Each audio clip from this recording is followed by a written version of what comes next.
Let's make some heads explode. You ready? Let's talk about how physics and quantum mechanics is doing nothing more than proving that God's real, and how the golden ratio is the blueprint.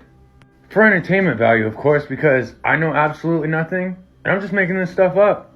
Alright, I'm gonna start this out with, I'm not a physicist, nor do I hold any kind of religion. So this is most definitely an open discussion.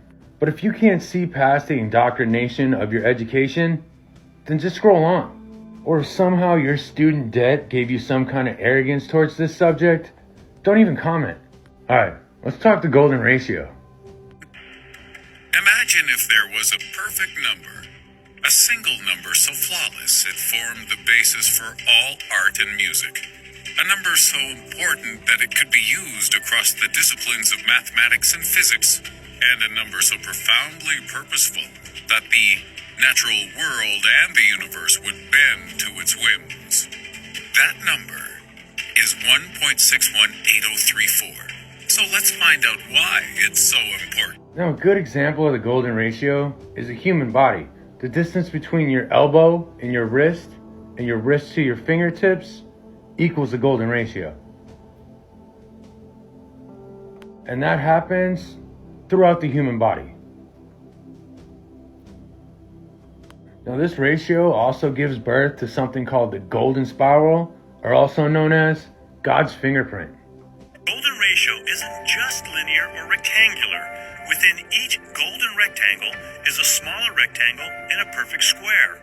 If you draw between the opposite corners of each progressively smaller square, it forms a golden ratio spiral. There are millions of examples of that spiral shape in nature, in flowers, pine cones, and shells, even in weather patterns like hurricanes. And in our solar system, the Milky Way is a spiral galaxy.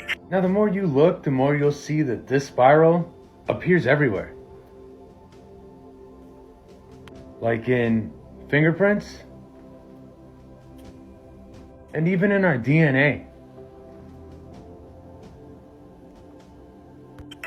This is what the golden ratio looks like expressed mathematically. This is what the golden ratio looks like in the natural world. It's here, and here, and here. Dating back to the ancient Greeks and before, humans were inspired by the natural balance of these proportions and began to copy them in what they built and sculpted and painted. Can you see why I say it's the blueprint? But anyway, we're gonna get into this one real quick. Now, I'm just gonna be honest and say I'm not completely sold on space, or that the Earth is round, but that's for another video. But for all my flat Earth people, I got a little something for you at the end.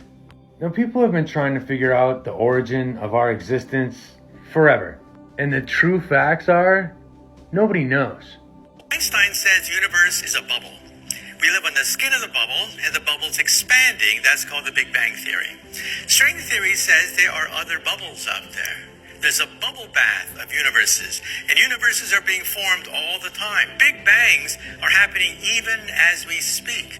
Now, most of us are taught that the Big Bang is a singularity event. According to the Big Bang Theory, at the very beginning of the universe, all matter, energy, and the building blocks of the cosmos were compressed into an extremely tiny and highly concentrated point. This point is called a singularity.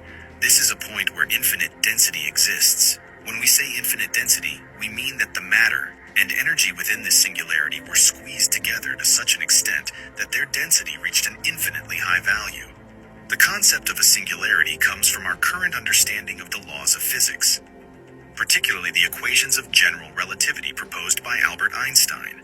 Within the singularity, all the matter and energy in the universe existed in an extraordinarily compressed form. And even though that theory is still being taught, a lot of people say it was debunked back in 2017.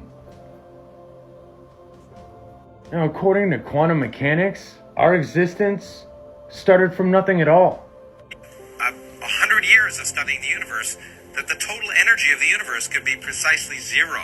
And if you were going to create a universe from nothing, that's probably a good first step. The laws of quantum mechanics tell us that empty space is a boiling, bubbling brew of virtual particles that pop in and out of existence in a time scale so short you can't see them. Strange things can happen, and in fact, it's possible, without any supernatural shenanigans, for matter and particles to be created from nothing. It's even possible that space and time themselves popped into existence from nothing. It's allowed by the laws of... Now, their model for that is basically, before there was anything, there's just molecules, or some kind of cosmic gamma ray or energy wave causing molecules to split and create matter.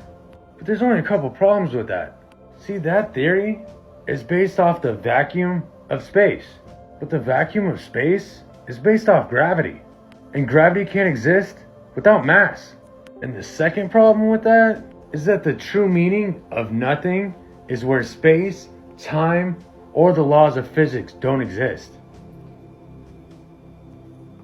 And naturally, that definition changes when it comes to science, but personally I think that's a bunch of BS, and it should be the same definition for all of us. So if the Big Bang was debunked, and the explanation of quantum mechanics just doesn't make any sense, does that mean there is such a thing as our creator? The universe, an immaterial cause that can also process information and cause other things to come out of that information on its own. Given these conditions, the only clear option we are left with is none other than an immaterial mind who spoke or thought the universe into existence. So pretty much, there is such a thing as a creator. Either that, or we really do live in a simulation. Alright, now before I go, my flat earthers, if you were to take the golden spiral on a flat plane and spin it around, well, let's just say, imagine if our flat plane of existence was nothing more than God's fingerprint. Stay safe.